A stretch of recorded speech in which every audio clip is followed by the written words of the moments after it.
Thank you. Good morning. Thanks everyone for coming.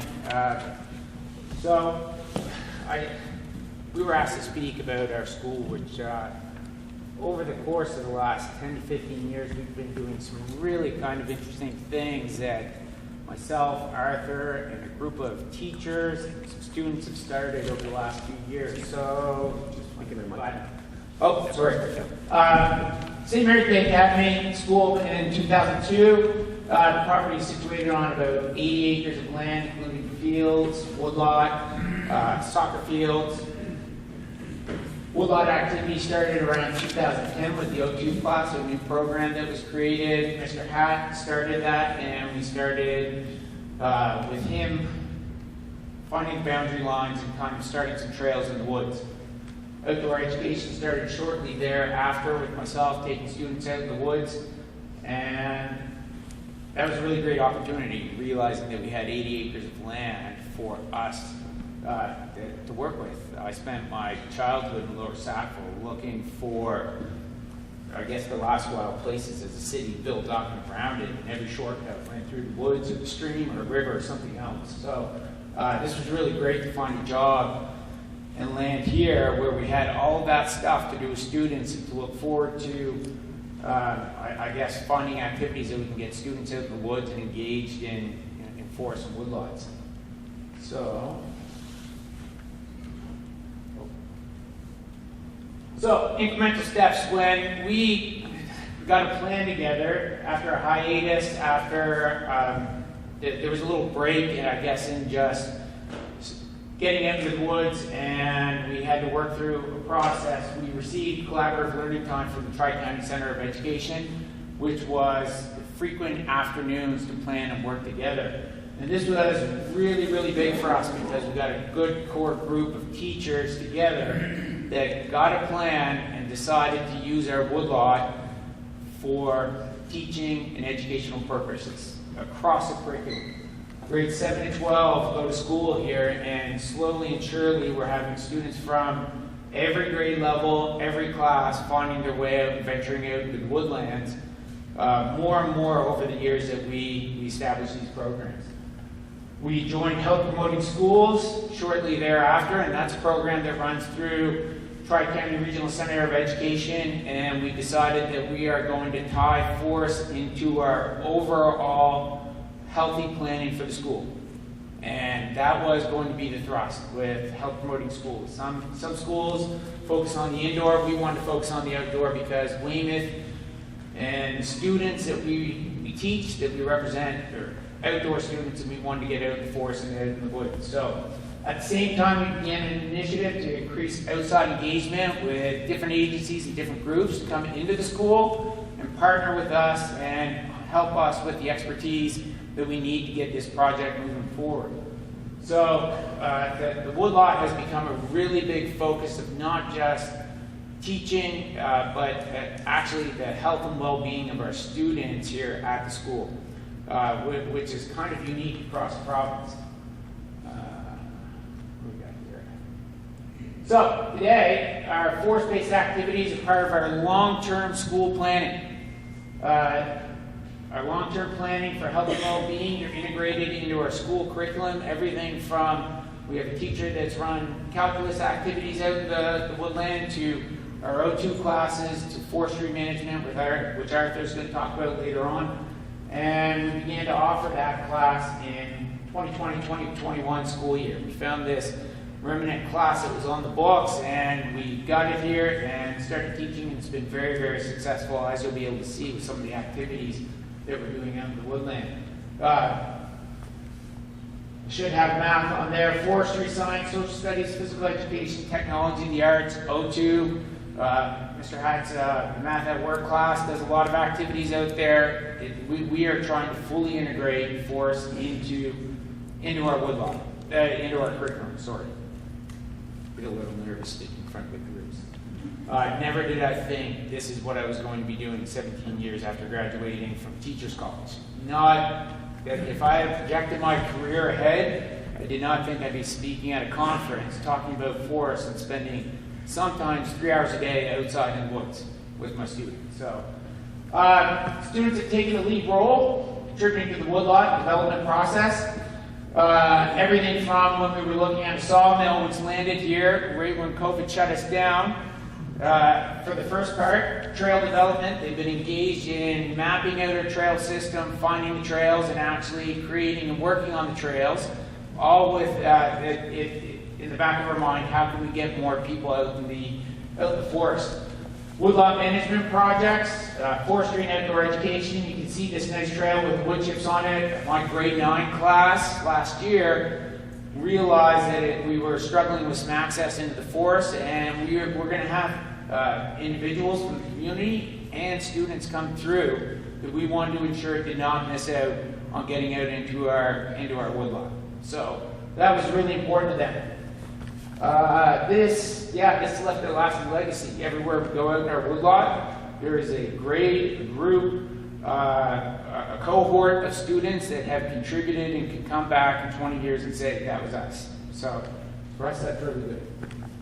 Some of our early partners, my voice cracks when I talk in front of lots of people, so just bear with me. Early partners, Natural Resources and Renewables, came down for a visit. And we talked about what our goals were and we wanted to do. They put us on the Western Woodlot Cooperative, and I can't say enough about Natural Resources and Renewables guidance and help with this project. It has been invaluable to us in not just managing our forest, but kind of seeing those educational opportunities that maybe we did not have access to without their help. We had a management plan done through the Woodlot Cooperative, and Arthur's going to speak to that a little bit later on, but that was our next step. Incremental steps as we went through this, we had to ensure that we were moving in the right direction. We weren't going to be able to drop a sawmill here at the start. We had to take steps to get there. Tri-County again, we had a bike race, kids bike race on our trails here when the Grand Final was running. Again, COVID shut us down, but COVID didn't stop us. We were set for when everybody returned to school. We were one of the few schools that was ready to go outside right from the very beginning of the school year. September hit, and we were outside with our students, which was really, really nice. Continued. Oh, I did want to mention West 4 and Lewis Moldings. Spencer came down from West 4 Management, did a little tour of the woodlot, and has provided us invaluable help. When we received sawmill, myself, growing up in the city, Arthur had more experience with that. I had no idea what I was doing with the sawmill. And it was very, very nice through West 4 and Lewis Moldings. They dropped a load of logs for us to experiment and make a whole lot of mistakes when we were learning about the sawmill. A lot of mistakes, and that was really invaluable to us because otherwise we would have had to go out and find the logs to get here. So, speed up a little bit so Arthur can't hear.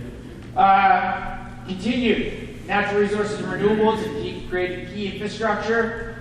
Pre-commercial thinning and a control plotter out in the woods now, which some of you might see if you go out on the tour later. This is an invaluable teaching tool for us when we go out into the woodlot and we talk about students. I had my geography class out there shortly after they put it in, and we started to have great conversations, and they wanted to take a look at it. I also fell down while I was trying to talk to them, rolling through the woods, so that gave them a good laugh when we were doing that too. So.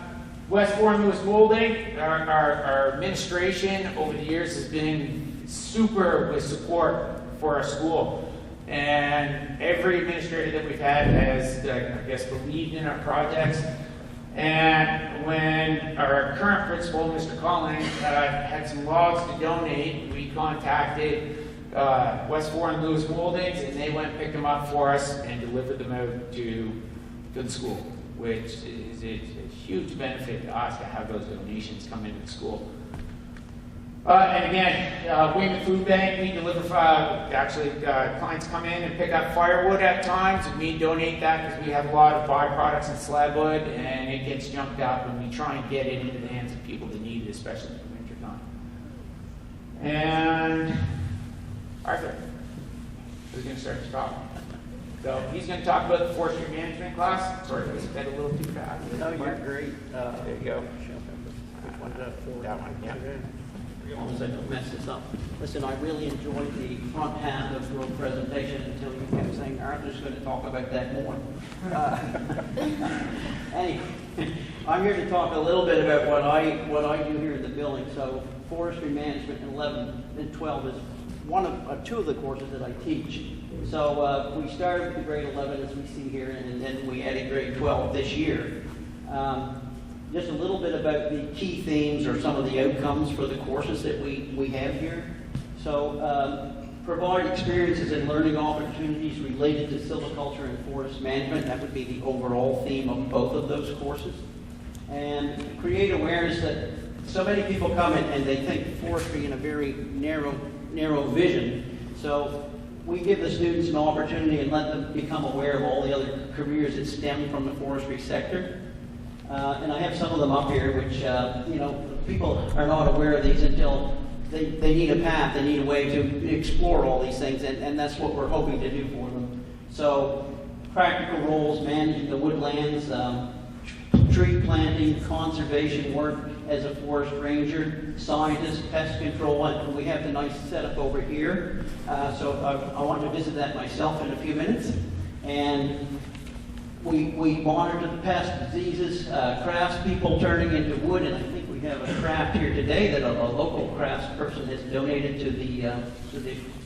to our day, and not to mention the many roles that businesses who rely on wood. So that's just some of the things that we do in the course to enable students to develop skills and knowledge. And of course, one of our overlying themes for the entire thing is that we want to focus on employability skills. That's very important to us, and you're going to see. You guys are in here. I'm happy to see that. So you'll get to see these guys at lunchtime. They're some of the most wonderful people that I've ever worked with. So our management plan supports the outcomes for the courses, and at the same time, as Sean was mentioning, allows us to incorporate all the well-being activities. These are some of the chosen objectives for the plan. And again, our overlying theme is to be good stewards and sustainability. More knowledge about the forest, using the forest as a health benefit, some harvest in designated areas and gathering of fresh windfalls to supply lumber for the projects. We've had a chainsaw course here this year, and I'm happy that Tom McMillan was with us today. We went out to an area with the chainsaw course, which Tom had done through our management plan, and we've done some harvesting out there this year. So I'll be very happy to show you that when we do some tour of the trail a bit later. And Sean, every year, he excites everyone in the building when he goes out with the students to collect the maple sap. So everyone gets excited when you do that, Sean. Creation of the trails, which Sean was talking about, and of course, for us, we have to be mindful of our practices at all times, and that's what we encourage in another part of being good stewards for the forest. So we want the students to, ultimate goal, to make it look like we weren't there. That's an overlying thing for us. We want to go out and do our work, but when we come back, one of our main purposes is to show we weren't there in the first place. The development of areas for specific educational topics, which in a couple of slides here I'm going to show you that. It's very important, and one of the other courses that I do here. Enhanced cross-curricular approach to the forest. Demonstrate how study of the forest and woodland management can be used across our curriculum. Outdoor education, improved accessibility, and some options that have come from our work. Developing and extending entrepreneur component, course outcomes, and working along with an entrepreneurship 12 class in construction 10.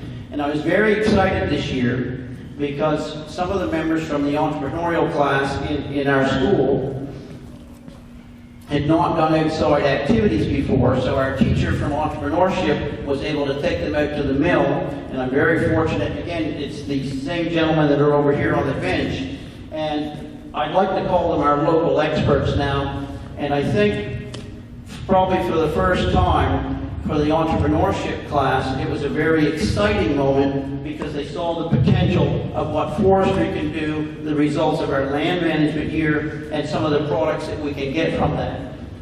And the picnic table that you see over here, that was milled just in the last couple of weeks. That's 100% hemlock. That's the table that you saw as you came in this morning. And some fortunate person will be winning that table today. And you'll be able to take that with you, or if you don't have a way to get it, we will make sure that you have a way to get it. Okay? So I'm very happy with the boys, and that's something they took a lot of pride in. And this lumber, again, has all been prepared by the students and for students, and today for you folks.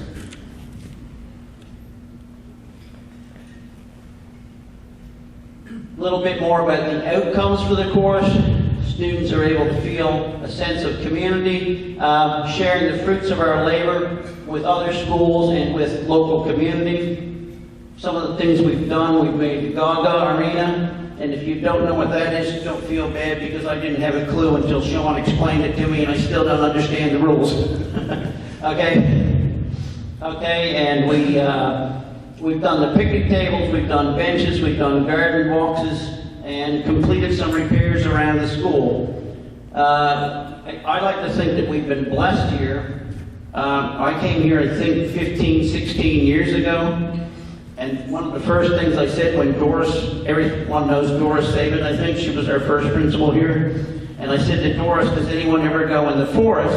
And she said, well, not too much. And of course they had rules that if they saw anyone go into the forest, you were going to get a detention. So, what I thought then, well, maybe we could arrange and get the chainsaw, reestablish the boundary lines of the property and take it from there. So that's how we start. And I can't stop here without giving all of the praise that I can to our administrators. We've had wonderful administrators in this building, and without their support, none of what we've been able to accomplish here would have been able to occur. Every single, I think since I've been here, we've had 3 different administrators. Every one of them have been 100% supportive of what we do here. I'm starting to get a little dry. Maybe this is too. So support for the other programs, and I'm moving forward. I'm keeping an eye on the clock here as well. Link back. There we go. This is one of the other courses that I teach here, Mi'kmaq Studies. So when I was mentioning about specific areas for education, this is one of the sites out on the forest, or in the forest, that we have designated specifically for education and reflection. And I would like to play this video just to give you an introductory for that. And as part of your lunch hour tour, Katie Cromwell and myself will be out there. And Katie was a wonderful student performing in this project, and she will share a lot of her feelings and the way the project was for her and how she felt about doing it.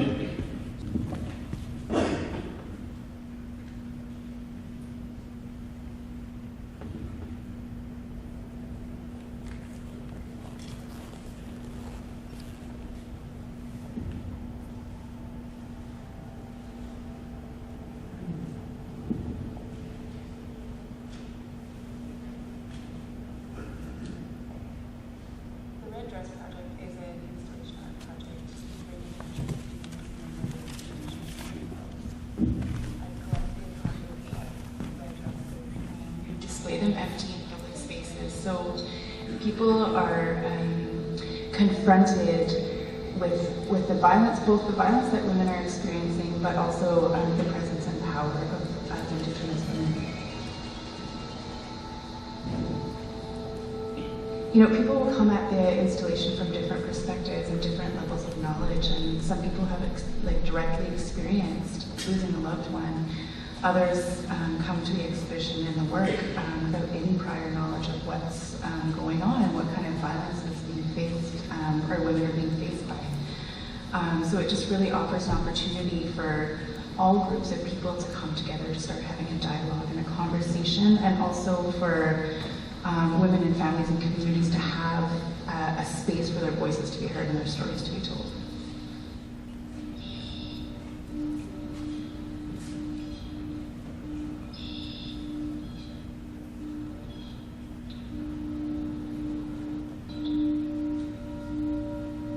I really want to just create a space for people to come together around what Indigenous women and girls are facing across the country and even worldwide.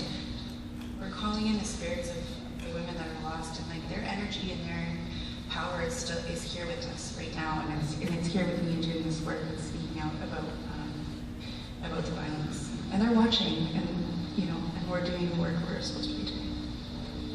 My name is Jamie Black, and I'm a Métis visual artist. And I got into this work because it was really important to me to use my gifts as an artist to really engage and create a platform for voices that are often silenced.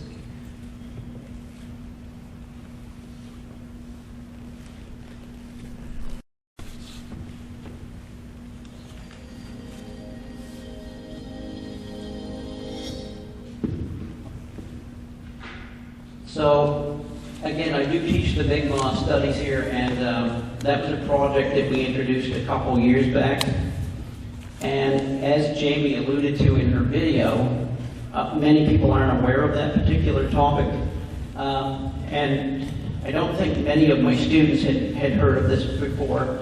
And there you see a small part of the students here, the small part of the group, as they're preparing it and putting up the dresses.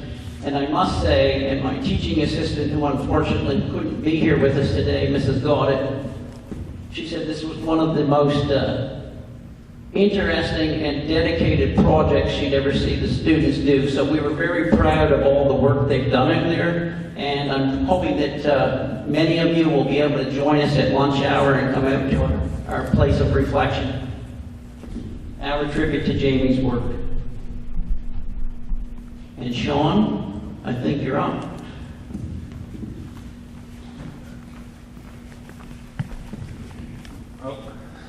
So this is just how we're going to finish. One of our goals when we started this entire project, we've been so lucky to have this. Our students, our staff, we have been very fortunate to be working at this school and have these opportunities.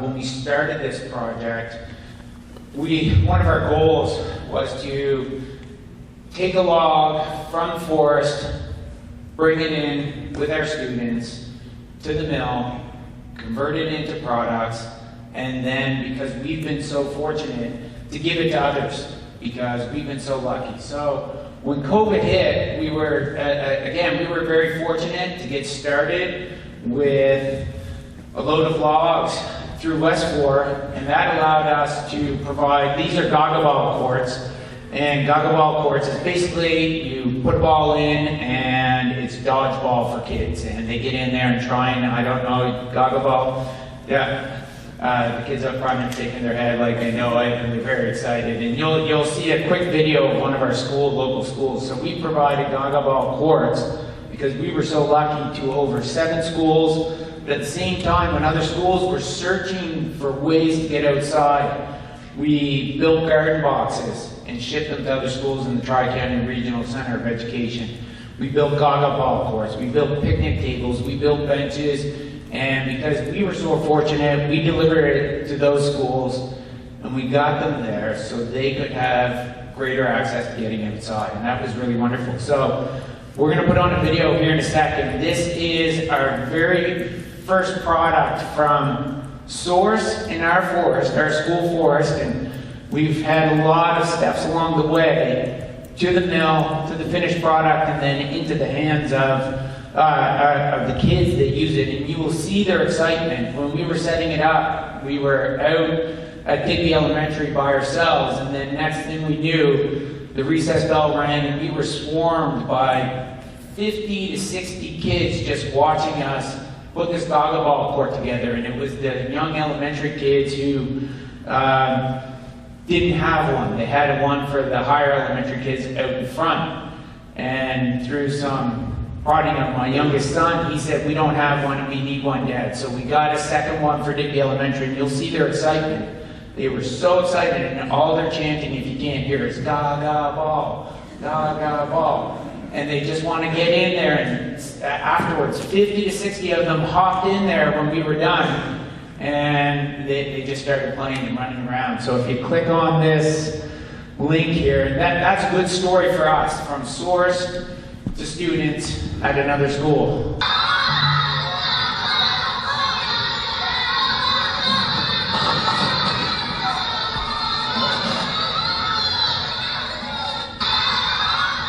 So that was the culmination of kind of so many different steps that we took along the way, and if we can do that for other schools, because we're that lucky, I think these guys have contributed so much. I think we need to continue, and we're going to try and grow and do some new things here at St. Mary's Bay Academy. I don't know if Arthur has anything else to say. I'm done. Again, we are so lucky here to be able to do the things we do. Arthur, anything else? I guess that's it.